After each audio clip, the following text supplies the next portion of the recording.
mission and core values of Kalayan Educational Foundation Incorporated.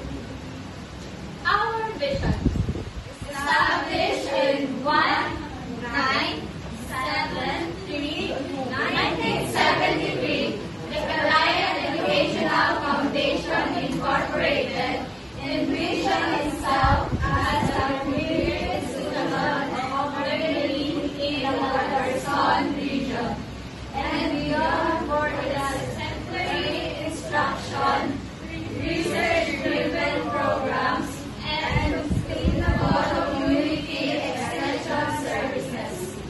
Vital to the health of posterity and peace within society.